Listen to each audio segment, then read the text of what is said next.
SDHMR board ही है water, termite और बोरो resistant.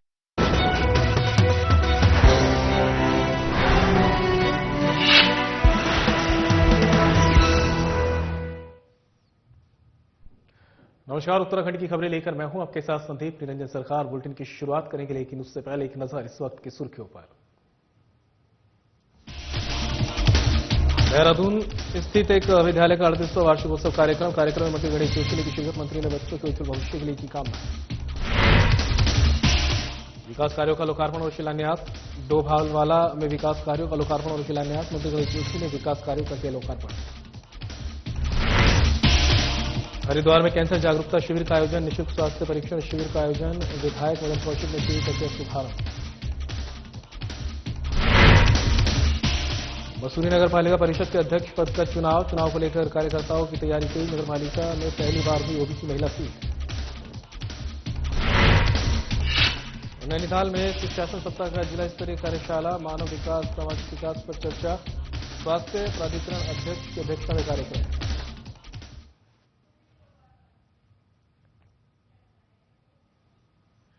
तो चलिए बुलेटिन की शुरुआत बड़ी खबर के साथ करेंगे। मध्य प्रदेश से सामने आ रही है। सीएम पुष्कर सिंह धामी मध्य प्रदेश के सागर पहुंचे हैं। ये बड़ी खबर आप तक पहुंचा रहे हैं, जहां पर एमपी के सीएम मोहन यादव और सीएम धामी ने लाखा बांद्रा lake rejuvenation and lake front development project का किया लोकार्पण।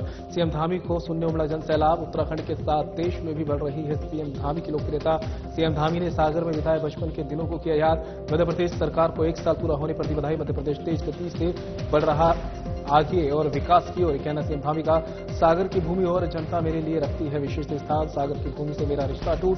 सागर के कायाकल्पों को देखकर हुई प्रसन्नता। मोहन सरकार ने मध्य प्रदेश की मजबूत नींव की स्थापना की। सरलता से काम करने वाले हैं सीएम मोहन यादव। देश में डबल इंजन की सरकारें तेज गति से कर रही है विकास कार्य। भूमि ने हमेशा मेरे जीवन में एक उत्प्रेरक भूमिका निभाई। इस भूमि से मैं आज यही कहना चाहता हूं कि इस भूमि से मेरा रिश्ता अटूट रहेगा। भाइयों बहनों, भाजपा सरकार के द्वारा सागर का जो कायाकल्प किया गया है, उसको देखकर मुझे बहुत प्रसन्नता हो रही है। इस झील से बनने से, और इस प्रकार मैं अभी देख रहा था, मैं राजेंद्र जी से, आदरणीय मोहन जी से अभी पूछ रहा था, इतना सारा पानी दिखाई दे रहा है। ये कहीं ना कहीं हमारे इस सागर के जो जल का स्तर है, उस जल के स्तर को भी जो है एक प्रकार से मेंटेन करने का काम करेगा। और आने वाले समय में कई वर्षों तक, एक समय होता था, मैं जब छोटा था, अभी मैं मोहन जी को रास्ते में सुना रहा था, जब सब्जी बेचने वाले आते थे तो यहाँ सबसे पानी की यहाँ बहुत कमी हुआ करती थी। तब वो कहते थे आलू गोभी भटा टमाटर, जोर जोर से जो है वो आवाज लगाते थे।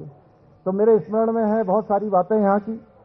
तो मैं पिछले 1 वर्ष में हुए इस विकास कार्यों के लिए आदरणीय मोहन यादव जी को और उनकी पूरी टीम को, प्रदेश के विकास को एक नई दिशा प्रदान करने के लिए बहुत बधाई देता हूं। आज अनेक योजनाओं का, यहाँ 100 करोड़ से भी ज्यादा योजनाओं का ये पुनर्विकास सौंदर्यीकरण कार्य पूरा हो सका है। ये सब इनकी मेहनत का परिणाम है। इन सभी कार्यों के माध्यम से डॉक्टर मोहन यादव जी की सरकार ने अपने पहले ही वर्ष में मध्य प्रदेश के उज्जवल भविष्य की मजबूत नींव स्थापित कर ली है। वास्तव में बहुत ही सहजता से वो काम करते हैं। मैं अभी देख रहा था उनके साथ, जब कार्यक्रम में आ रहा था तो अनेकों लोग मोहन यादव जी के ऊपर चढ़ जा रहे थे और उनके सुरक्षाकर्मी उनको हटा रहे थे, तो सुरक्षाकर्मियों को पीछे कर रहे थे, अरे भाई रुक जाओ, है उनको आने दो मेरे पास। तो इतनी सरलता से काम करने वाले मुख्यमंत्री हैं, मैं उनको भी बहुत बधाई देता हूं।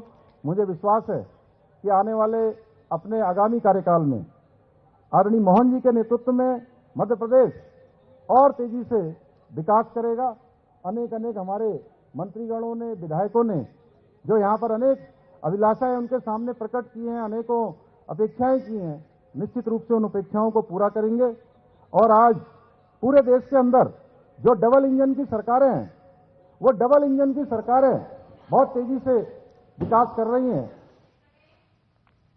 कैबिनेट मंत्री गणेश जोशी ने किशन नगर देहरादून में एक स्कूल के 38वें वार्षिकोत्सव कार्यक्रम में बतौर मुख्य अतिथि प्रतिभाग किया।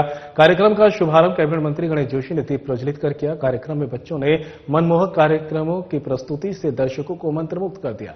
इस अवसर पर कैबिनेट मंत्री गणेश जोशी ने विद्यालय के अध्यापकों, शिक्षकों और अभिभावकों को वार्षिकोत्सव की बधाई और शुभकामनाएं दी। उन्होंने कहा कि आज इस विद्यालय में 300 विद्यार्थी अध्ययनरत हैं। ये विद्यालय समाज के अंतिम छोर पर खड़े व्यक्ति तक शिक्षा प्रदान करता है और इस सेवा में आज तक विद्यालय निरंतर प्रयासरत रहा है। उन्होंने कहा कि किसी भी विद्यालय या संस्थान का वार्षिकोत्सव उसका आईना होता है। ये विद्यालय हर बच्चे को अच्छे संस्कार देता है और स्वामी विवेकानंद के आदर्शों पर कार्य करते हुए छात्रों को भी उनके आदर्शों पर चलने के लिए प्रेरित करता है। जिस प्रकार स्वामी विवेकानंद कहते थे कि भारत तभी आगे बढ़ सकता है जब आखिरी पायदान पर खड़ा व्यक्ति शिक्षित होगा। इसके साथ कैबिनेट मंत्री गणेश जोशी ने कहा कि ये राष्ट्र के निर्माण में शिक्षकों की अहम भूमिका होती है। उन्होंने कहा कि नैतिक शिक्षा और चरित्र शिक्षा का होना जरूरी है। उन्होंने कहा कि संस्कारों को जिंदा रखने की आवश्यकता है। कैबिनेट मंत्री गणेश जोशी ने विद्यालय की सफलता और विद्यार्थियों के उज्जवल भविष्य की कामना की। मैं आप सबको शुभकामनाएं देता हूं, बधाई देता हूं। किसी भी विद्यालय का या संस्थान का निबंध ले, उसका चेहरा होता है और कहते हैं face is index of mind. चेहरा दिमाग का प्रतिबिंब होता है। जिस प्रकार की प्रस्तुति यहां पर की गई, तो बच्चे संस्कार कहां से आएंगे? एक समय आएगा बच्चा ये पूछेगा ये राम कौन है, ये सीता कौन है। मोबाइल का जिक्र विशाल जी ने किया, विश्व गुरु कहा जाता है। और बेटा छोटी छोटी चीजों से व्यक्ति महान बनता है। एक बच्चा घर आया, जो उन्हें राष्ट्र का निर्माण करना है। जब वहां पर उस कारखाने में स्ट्राइक हुई, तो वहां के वर्कर्स ने जो उपयोग करने का तरीका अपनाया, वो जूता बनाने का कारखाना था। कैबिनेट मंत्री गणेश जोशी ने मसूरी विधानसभा क्षेत्र के अंतर्गत देहरादून स्थित नेशविला रोड में वार्ड 10 डोभालवाला में 22 लाख से अधिक की लागत से विकास कार्यों का लोकार्पण और 13 लाख से अधिक की लागत से विकास कार्यों का शिलान्यास किया। इस अवसर पर कैबिनेट मंत्री गणेश जोशी ने जिन कार्यों को लोकार्पण हुआ उनके लिए उन्होंने क्षेत्रवासियों को बधाई दी और कहा कि निश्चित रूप से इन कार्यों के पूर्ण होने पर क्षेत्रवासियों को लाभ मिलेगा। कैबिनेट मंत्री गणेश जोशी ने जिन कार्यों का शिलान्यास हुआ उनके संबंधित अधिकारियों को निर्धारित समय सीमा के भीतर निर्माण कार्य पूर्ण करने के निर्देश दिए हैं। उन्होंने कहा कि डबल इंजन की सरकार जन भावनाओं के अनुरूप मूलभूत सुविधाओं को सुदृढ़ करने की दिशा में निरंतर कार्य कर रही है। से लेकर दिल्ली तक भारतीय जनता पार्टी की सरकार है। ये सरकार लगातार गरीबों के कल्याण के लिए काम कर रही है। अब मैं यहां हाथ खड़े कराऊंगा, 5-5 को यहाँ से टिकट देगी, आपने उसको विजयी बनाना है। बनाओगे? बनाएंगे। और रुकेंगे ब्रेक के लिए, कहीं मत जाइएगा, जल्द होंगे हाजिर।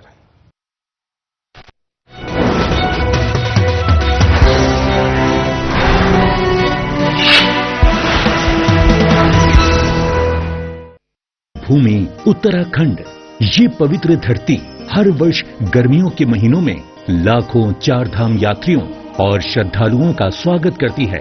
सर्दियों में धामों के कपाट बंद हो जाते हैं, लेकिन इस दौरान भी चार धामों की पूजा अर्चना उनके शीतकालीन प्रवासों में अनवरत की जाती है, जहां बड़ी संख्या में तीर्थयात्री दर्शन के लिए आते हैं। उखी मठ के ओंकारेश्वर मंदिर में बाबा केदारनाथ, पांडुकेश्वर के योग ध्यान बद्री मंदिर में बद्री विशाल जी, खरसाली के यमुना मंदिर में मां यमुना और मुखबा के मुखी मठ मंदिर में मां गंगा का शीतकालीन प्रवास होता है।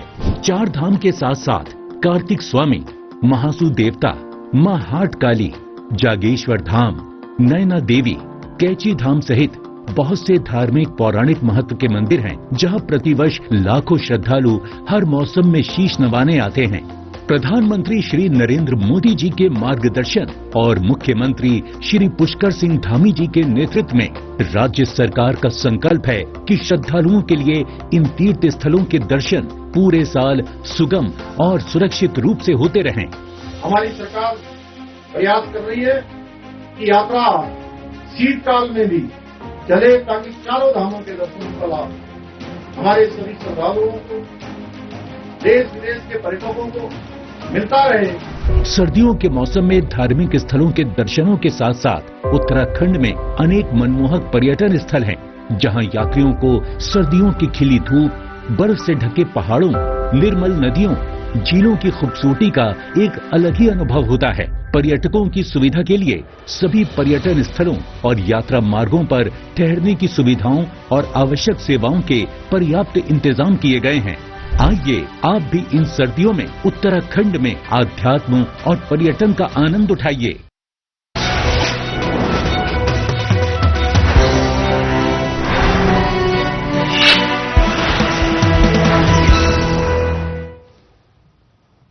और ब्रेक के बाद आप सभी का स्वागत है। बड़ी खबर का रुख कर लेते हैं देहरादून से। सामने आ रही है डीएम सविन बंसल का जनता दरबार। ये बड़ी खबर आप तक पहुंचा रहे हैं। जनता दरबार में मिली 110 शिकायतें, अधिकतर शिकायतों का मौके पर ही किया समाधान। दरबार में मिली शिकायतों को लेटर मॉनिटरिंग सिस्टम ऐप पर किया अपलोड।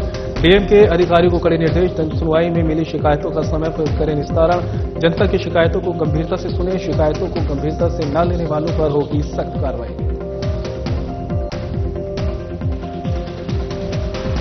देखिए, ऑलमोस्ट सभी डिपार्टमेंट्स के कुछ न कुछ गैप्स रहते हैं और ग्रीवेंसेज मल्टीडिसिप्लिनरी रहती हैं, चाहे वो हमारे सोशल सेक्टर से रिलेटेड हों, इंक्रोचमेंट्स हैं या हमारी सिविक कम्युनिटीज के एक्सेस में कुछ प्रॉब्लम्स हैं। तो प्रयास यही किया जाता है कि इनको ऑन द स्पॉट हम निस्तारित करवा सकें, क्योंकि सभी डिपार्टमेंट्स में यहाँ पर उपस्थित रहती हैं और पुनः एप्लीकेंट को आने की आवश्यकता ना पड़े। कुछ केसेस ऐसे होते हैं जिसमें हमको रिकॉर्ड और स्पॉट इंस्पेक्शन भी करवानी पड़ती हैं, तो उसमें टाइम बाउंड तरीके से रिपोर्ट्स कॉल की जाती हैं। एक नए इनिशिएटिव के रूप में जो जितनी भी फरियाद आ रही हैं, जितनी भी एप्लीकेशन कंप्लेंट्स आ रही हैं, तो उसकी उचित मॉनिटरिंग और सुपरविजन के लिए जो ऑनरेबल सीएम ने कल हमारे लेटर मॉनिटरिंग सिस्टम भी इनॉग्रेट किया है, तो आज से वो हमने ऑपरेशनलाइज कर दिया है और जितनी भी कंप्लेंट्स आएंगी तो उनको डिजिटाइज किया जाएगा सो दैट उनकी उचित ट्रैकिंग हो सके और डिपार्टमेंट्स के ऑफिसर्स की जिम्मेदारी तय हो सके। श्री महेंद्र इंद्रेश देहरादून की तरफ से देवपुरा हरिद्वार में कैंसर जागरूकता शिविर और निःशुल्क स्वास्थ्य परीक्षण शिविर का आयोजन किया गया। शिविर का शुभारंभ विधायक मदन कौशिक और साधु संतों ने दीप प्रज्वलित कर किया है। शिविर में महेंद्र इंद्रेश अस्पताल के विशेषज्ञ डॉक्टरों ने चिकित्सीय परामर्श दिया है। महेंद्र इंद्रेश अस्पताल के कैंसर सर्जरी विभाग के प्रमुख डॉक्टर पंकज कुमार गर्ग ने कैंसर जागरूकता पर व्याख्यान दिया। शिविर में हरिद्वार वासियों ने बढ़ चढ़कर भागीदारी की है। महेंद्र इंद्रेश अस्पताल की तरफ से रोगियों की निःशुल्क दवाइयां भी दी गई। विधायक मदन कौशिक ने कहा कि महेंद्र इंद्रेश अस्पताल मरीजों की सेवा में उल्लेखनीय कार्य कर रहा है। उन्होंने कैंसर के प्रति सभी को जागरूक रहने की अपील की है। कहा कि महेंद्र इंद्रेश अस्पताल के चेयरमैन महंत देवेंद्र दास महाराज की अगुवाई में आमजन को अस्पताल की उल्लेखनीय सेवाओं का लाभ मिल रहा है। श्री महेंद्र इंद्रेश अस्पताल राज्य सरकार का विशेष सहयोगी है। श्री महेंद्र इंद्रेश अस्पताल के कैंसर सर्जरी विभाग के प्रमुख डॉक्टर पंकज कुमार गर्ग ने कहा कि कैंसर के प्रति जागरूकता बेहद जरूरी है। कैंसर से डरना नहीं, लड़ना है। कहा कि कैंसर के शुरुआती स्टेज में पता चलने पर इसके इलाज में ज्यादा दिक्कत नहीं होती है, मरीज की जिंदगी को बचाया जा सकता है। उन्होंने कैंसर के आधुनिक उपचार और तकनीकों को रेखांकित करते हुए कैंसर जागरूकता से जुड़ी कई महत्वपूर्ण जानकारियों को सरल भाषा में समझाया।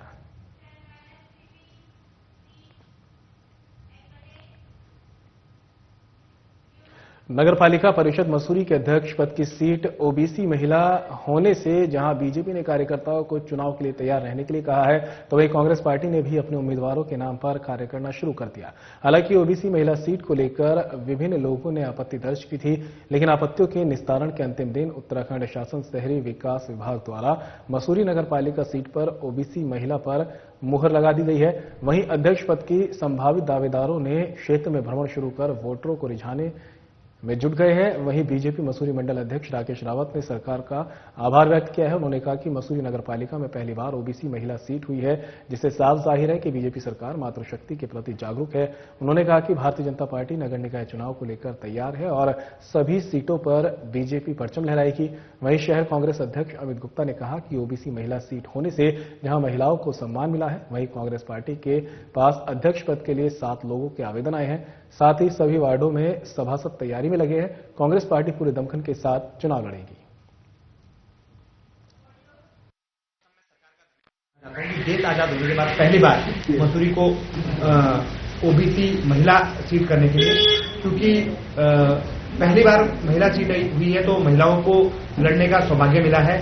और जैसे कि देश के प्रधानमंत्री नरेंद्र मोदी जी ने भी महिला आरक्षण बिल संसद में पारित किया है, उसके लिए भी मैं धन्यवाद करता हूं। उसी का रिजल्ट है कि आज मसूरी सीट महिला ओबीसी हुई है और इसमें ओबीसी वर्ग का जो मसूरी में समाज रह रहा है। गत दिनों पहले आरक्षण तय हुआ था और मसूरी में नगरपालिका जो सीट थी वो महिला ओबीसी की गई थी। उसमें कई तरह की आपत्तियां हुई, उनमें सुनवाई भी हुई, लेकिन उसके पश्चात जब फाइनल रोस्टर आया तो उसमें ओबीसी महिला ही सीट है नगरपालिका अध्यक्ष की। तो कांग्रेस तो हर सीट के लिए तैयार थी। कांग्रेस के लिए चाहे जनरल सीट हो, चाहे ओबीसी महिला हो, चाहे आरक्षित हो, अनारक्षित हो, कोई सी भी सीट हो, कांग्रेस हर समय तैयार है। और कांग्रेस का जो विजन है वो मसूरी का विकास है और मसूरी के विकास के लिए वो तत्पर रहेगी। नैनीताल में राज्य स्वास्थ्य प्राधिकरण अध्यक्ष अरविंद सिंह हयांकी की अध्यक्षता में सुशासन सप्ताह के अंतर्गत जिला स्तरीय कार्यशाला का आयोजन किया गया, जिसमें मानव विकास, सामाजिक विकास और पर्यावरणीय स्थिरता के अंतर्गत मजबूत स्तंभ कमजोरी पर विस्तृत चर्चा की गई। मुख्य अतिथि अरविंद सिंह हयांकी ने जिले में विकास के लिए सभी अधिकारियों को आपसी समन्वय के साथ कार्य करने, नए विचार और प्रशासनिक कार्यों के साथ नैतिक जिम्मेदारी के साथ कार्य करने के निर्देश दिए। राज्य स्वास्थ्य प्राधिकरण के अध्यक्ष अरविंद सिंह हयांकी ने कहा कि विजन फ्रेमवर्क के अंतर्गत जिले में पर्यटन की अपार संभावना है। पर्यटन को बढ़ावा देने के लिए नए डेस्टिनेशंस को खोजने की आवश्यकता है। साथ ही इन स्थानों में पानी, बिजली, सड़क जैसी मूलभूत सुविधा देने की बात कही, जिससे पर्यटन को बढ़ावा और स्थानीय लोगों को बेहतर रोजगार मिल सके। मानव विकास के अंतर्गत शिक्षा के क्षेत्र में स्कूलों को पीएम श्री विद्यालय योजना से विकसित करने, बेहतर शिक्षा के लिए समय समय पर शिक्षकों की कार्यशाला और छात्र छात्राओं के लिए कैरियर काउंसलिंग करने की बात कही है। हम लोग सुशासन सप्ताह मनाए और हर जिले में गुड गवर्नेंस के एंगल से शासन की कार्यप्रणाली में क्या सुधार हो सकते हैं, क्या ऐसे सरलीकरण किए जा सकते हैं प्रक्रियात्मक और अन्य डिसीजन मेकिंग प्रोसेस में, उसके बारे में चिंतन करें। और जनता को जो हमारा आखिरी लक्ष्य है, उनको जो लाभ मिलने चाहिए, जो रिलीफ मिलने चाहिए, वो समय से कैसे पहुंचे, उस पर हम लोगों ने आपस में चिंतन किया है। वो एक स्ट्रेटेजी डिस्ट्रिक्ट लेवल पे भी जो अच्छे काम हुए हैं उनको कैसे प्रोत्साहित किया जाना है और जहां कहीं कमी रह गई है उनको कैसे ठीक किया जाना है, उसका एक एक्शन प्लान बनना है। उसके संदर्भ में अभी मंथन हुआ है और सीडीओ साहब और जिलाधिकारी जी एक अच्छा एक प्रिस्क्रिप्शन तैयार करेंगे अपने जिले के लिए, ये उम्मीद। चलिए बड़ी खबर का रुख कर लेते हैं। देहरादून से सामने आ रही है, कांग्रेस मुख्यालय में प्रेस कॉन्फ्रेंस की है। ये बड़ी खबर आप तक पहुंचा रहे हैं, जहां पर देहरादून कांग्रेस मुख्यालय में सीडब्ल्यूसी सदस्य गुरदीप सिंह सप्पल की प्रेस वार्ता। कांग्रेस ने गृह मंत्री अमित शाह पर बाबा साहब भीमराव अम्बेडकर के अपमान का लगा आरोप। गृह मंत्री के बयान से देश का जनमानस हुआ आहत। अमित शाह के बयान से संविधान और बाबा साहब के प्रति बीजेपी की नफरत हुई उजागर। बीजेपी माफी मांगने की जगह कांग्रेस और बाबा साहब के रिश्ते को लेकर झूठ फैलाने का कर रही काम। कांग्रेस पार्टी पूरे देश के अंदर चला रही है आंदोलन। बाबा साहब का जो असम्मान किया गृह मंत्री अमित शाह, उस पर माफी मांगे पीएम मोदी। गृह मंत्री अमित शाह को कैबिनेट से करे बर्खास्त। मंगलवार को उत्तराखंड सहित देश भर में प्रदर्शन कर विरोध दर्ज कराएगी कांग्रेस। सत्ते में आ गए जब अचानक से बहस के दौरान गृह मंत्री अमित शाह ने एक बहुत ही आपत्तिजनक बात कह दी। अपने भाषण के दौरान उन्होंने कहा कि अभी एक फैशन हो गया है अंबेडकर अंबेडकर अंबेडकर अंबेडकर अंबेडकर। इतना नाम अगर भगवान का लेते तो 7 जन्म तक स्वर्ग मिल जाता। ये जो उन्होंने बात बोली, उस बात के अंदर जो उनका व्यंग था और जो उपहास था बाबा साहेब अंबेडकर के, जो लोग उनको मानते हैं उनके प्रति उपहास था। बाबा साहेब अंबेडकर ने इस देश को जो कुछ भी दिया, इस देश को, आजाद भारत को बनाने के लिए जो उनकी पूरी की पूरी योगदान रहा, उस योगदान की एक तरह से अमित शाह जी ने खिल्ली उड़ाई। ख्याल न करते हुए उन्होंने न सिर्फ माफी मांगने से इनकार किया, बल्कि पूरे मामले को डाइवर्ट करने की कोशिश करते रहे। और इसीलिए कांग्रेस पार्टी पूरे देश के अंदर अब यह आंदोलन चला रही है कि बाबा साहेब का जो असम्मान किया है, जो उपहास उड़ाया है, उसके लिए अमित शाह को माफी मांगनी चाहिए और प्रधानमंत्री को उनको तुरंत कैबिनेट से बर्खास्त करना चाहिए।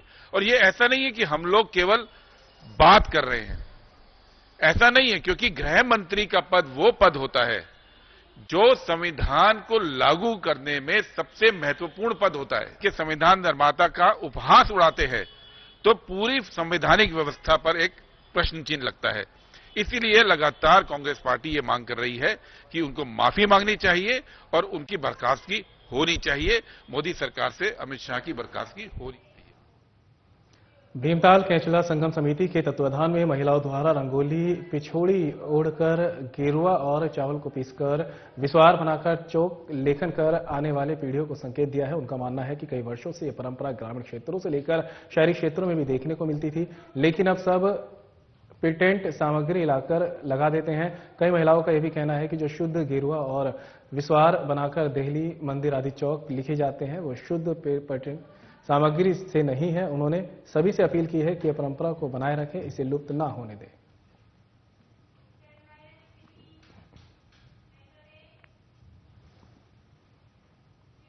काशीपुर के एआरटीओ विमल पांडे ने जब से काशीपुर कार्यालय का चार्ज संभाला है तब से उन्होंने सड़क दुर्घटनाओं को लेकर दर्जनों स्कूलों में जाकर स्कूली छात्राओं और यातायात के नियमों को, सड़क दुर्घटनाओं के बारे में अपनी टीम के साथ छात्रों को जागरूक करने का कार्य किया है। इसी क्रम में नगर क्षेत्र के एक और कॉलेज में एआरटीओ प्रवर्तन जितेंद्र चंद्र, परिवहन उप निरीक्षक संजय कुमार के साथ स्कूल में छात्राओं को सड़क दुर्घटना और यातायात नियमों का पाठ पढ़ाने पहुंचे। इस दौरान एआरटीओ विमल पांडे ने बताया कि मां बाप जब अपने बच्चों को स्कूल छोड़ने जाते हैं तो वो हेलमेट नहीं लगाते, जिससे बच्चों को भी हेलमेट की अहमियत का पता नहीं चल पाता। उन्होंने कहा कि हेलमेट खुद भी पहने और पीछे बैठने वाले 7 साल से ऊपर के बच्चों को हेलमेट जरूर पहनाए, क्योंकि अगर कोई सड़क दुर्घटना होती है तो हेलमेट एक ऐसा माध्यम है कि सिर में लगने वाली चोट से हेलमेट ही बचाव कर सकता है। इसलिए वाहन चालक और पीछे बैठने वाले व्यक्ति हेलमेट अवश्य लगाएं। उन्होंने कहा कि विभाग द्वारा इसमें चालानी कार्रवाई की जा रही है। यदि पीछे बैठने वाले व्यक्ति हेलमेट नहीं पहनेगा तो वाहन चालक को इसका खामियाजा उठाना पड़ेगा। इसी के साथ ही उन्होंने सड़क दुर्घटनाओं को कैसे कम किया जाए इस विषय में स्कूल में छात्राओं को जागरूक किया है। उन्होंने कहा कि इस तरीके का अभियान आगे भी जारी रहेगा। समय पर सचेत करना, उसको रोड सेफ्टी को लेकर जागरूक करना, उसको सड़क सुरक्षा विषयक विभिन्न नियम कानूनों के विषय में जानकारी देने की मुहिम हम पहले से भी करते आए हैं, पूरा परिवहन विभाग करता है। तो अभी हाल ही में हमारे एआरटीओ एनफोर्समेंट जितेंद्र बहादुर चंद और हमारे उप निरीक्षक संजय कुमार बालिका विद्यालय में गए थे, इंटर कॉलेज में, और वहां पर उन्होंने रोड सेफ्टी को लेकर के एक वर्कशॉप का आयोजन किया, जहां पर बहुत सारी चीजें बताई गई कि कैसे हेलमेट सुरक्षित करता है हम लोगों को रोड एक्सीडेंट के टाइम पर, क्या कानून है। तो वहीं मौसम विभाग की भविष्यवाणी एक बार फिर सटीक साबित हुई है। मौसम विभाग के अनुसार 23 दिसंबर को प्रदेश के ऊंचाई वाले क्षेत्रों में बर्फबारी की संभावना जताई गई थी। मसूरी के ऊंचाई वाले क्षेत्र, लाल टिब्बा, 4 दुकान और धनौल्टी क्षेत्र में बर्फ की फुहारों का जहां हजारों की संख्या पर्यटकों ने जमकर आनंद लिया, वहीं बर्फबारी होने से स्थानीय व्यापारियों के चेहरे भी खिल उठे। लोगों को जैसे ही हिमपात होने की सूचना मिली, सभी लोग अपने वाहनों के साथ मसूरी के ऊंचाई वाले क्षेत्र लाल टिब्बा जाने लगे, जिससे घंटाघर से लेकर 4 दुकान तक लगभग 3 किलोमीटर का लंबा जाम लग गया। जाम खुलवाने में पुलिस को खासी मशक्कत करनी पड़ी। इसके बाद हजारों की संख्या में पर्यटक मसूरी का रुख कर रहे हैं। उम्मीद जताई जा रही है कि 25 दिसंबर और नववर्ष के दौरान और अधिक बर्फबारी हो सकती है, जिसको लेकर पर्यटन नगरी मसूरी के अधिकांश होटलों में एडवांस बुकिंग शुरू हो चुकी है। बर्फबारी होने से कड़ाके की सर्दी पड़ने लगी है। चौक चौराहों पर अलाव की व्यवस्था की गई है, जहां पर लोग आग का सहारा ले रहे हैं।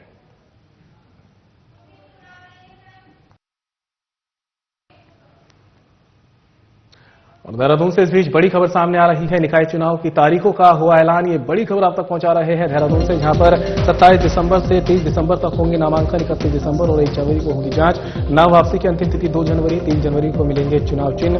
23 को मतदान और 25 जनवरी को होगी मतगणना। चुनाव को लेकर राज्य निर्वाचन आयुक्त सुशील कुमार की प्रेस वार्ता। 11 नगर निगम, 43 नगर पालिका, 40 नगर पंचायत में होंगे चुनाव। निकाय चुनाव के लिए 1518 मतदान केंद्र की संख्या, मतदान स्थल की संख्या 3393, संवेदनशील मतदान केंद्र 601 और मतदान स्थल 1292, अति संवेदनशील मतदान केंद्र 442 और मतदान स्थल 1078। 30,83,500 मतदाताओं की संख्या है। विशेष पुनरीक्षण के उपरांत इस बार 24,948 मतदाताओं की संख्या बढ़ी है। 1 जनवरी 2025 तक 10,328 नए युवा मतदाता मतदान कर्मी है वो भी इस बार जो एनआईसी द्वारा डेवलप्ड सॉफ्टवेयर है उसके रैंडमाइजेशन के आधार पर उनकी ड्यूटी लगाई जाएगी। और जो रिजल्ट है, रिजल्ट को पब्लिक में प्रदर्शित करने के लिए, परिणामों को, उसके लिए भी हम अपनी वेबसाइट के माध्यम से, पोर्टल के माध्यम से व्यवस्था करेंगे, ताकि एक विभिन्न टाइम के बाद उस दिन, निर्वाचन के दिन, परिणाम जो है वो पब्लिक डोमेन में डाले जा सकें, दोनों रुझान भी और अंतिम परिणाम की सुविधा के लिए पिंक बूथ भी विभिन्न जनपदों में बनाए गए हैं, जो कि नगर निगम में फिलहाल हमने इस बार यह प्रक्रिया प्रारंभ की है। तो पिंक बूथ हैं और अलग अलग भी इसमें संख्या है, आपको अभी देंगे, एक राइटअप डिस्ट्रीब्यूट तो करा दीजिए। उनके लिए भी अलग से निर्देश जारी किए हैं कि दिव्यांग मतदाता अगर वो अक्षम है, चलने फिरने में असमर्थ है, उसके लिए चुनाव को सुविधाजनक बनाया जाएगा।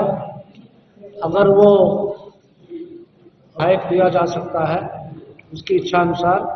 इसके अलावा अगर वो अक्षम है, नहीं आ जा सकता है, तो सबसे पहले उसके परिवार के सदस्य को जिला निर्वाचन अधिकारी वाहन की अनुमति देंगे। कोई कैंडिडेट वापस लेना चाह रहा है, वो 2 जनवरी को 10 बजे से 4 बजे तक अपना नाम वापस ले सकता है। और निर्वाचन प्रतीक आवंटन 3 जनवरी 2025 को सुबह 10 बजे से लेकर सायं 3 बजे तक किया जाएगा। मतदान 23 जनवरी 2025 को पूर्वाह्न 8 बजे से अपराह्न 5 बजे तक संपन्न किया जाएगा। और मतगणना 25 जनवरी को पूर्वाह्न 8 बजे से प्रारंभ होकर कार्य समाप्ति तक। और बुलेटिन में मेरे साथ इतना ही, दीजिए इजाजत, नमस्कार।